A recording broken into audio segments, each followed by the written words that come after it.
Anna Agrigento alla Biblioteca Lucchesiana, lo scrittore e giornalista agrigentino Matteo Collura in conferenza su Alessandro Manzoni e il gioco delle identità, compresa la sua.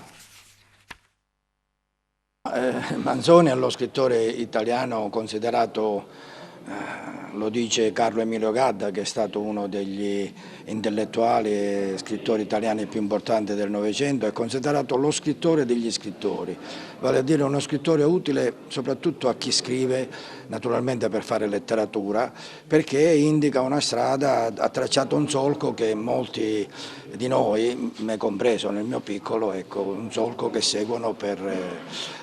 avendo un'idea della letteratura che era quella di Manzoni e che è un'idea morale della letteratura, anzi l'atto stesso dello scrivere diventa un'azione morale. Io l'ho studiato tutta la vita, l'ho studiato a scuola, ho continuato a studiarlo negli anni della maturità e adesso anche della senescenza. Posso anche dire questo e non si finisce mai perché è un autore sempre da scoprire, come del resto un po' tutti i capolavori letterari, insomma, riletti in età diverse come se venissero riscritti, perché cambia il nostro filtro, insomma, cambia la nostra sensibilità e dunque è giusto che io anche all'età che mi ritrovo studi ancora Manzoni, ne parli agli altri per consigliare loro di leggerlo, di studiarlo, di goderselo, perché naturalmente non è soltanto uno scrittore che ha un'idea morale della letteratura, ma uno scrittore che usa l'ironia come pochi altri, quindi è anche divertente leggerlo, può essere gustoso visto da questo lato, insomma, ecco, quindi è una... non a caso è diventato lo scrittore di riferimento, insomma, il nostro quasi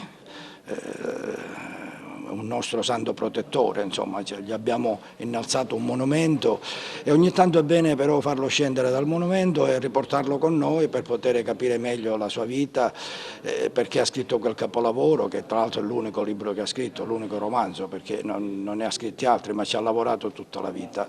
perché voleva che questo romanzo servisse agli italiani per capire cos'era la loro terra, qual era la cultura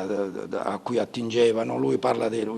una storia emblematica del Seicento che vale per l'Ottocento, vale per il Novecento, vale per gli anni 2000 e credo per sempre, insomma. È il terzo appuntamento che noi viviamo qui in Lucchesiana con Matteo Collura,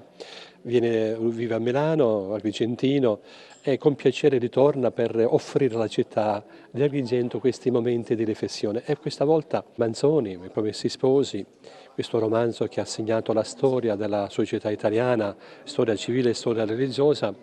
ed è lo specchio della società del tempo e anche della società contemporanea, cioè quello che ha scritto Manzoni rimane sempre attuale. La biblioteca allora si pone, continua a porsi nel contesto culturale cittadino e provinciale, dando un contributo per una riflessione comunitaria su questa realtà.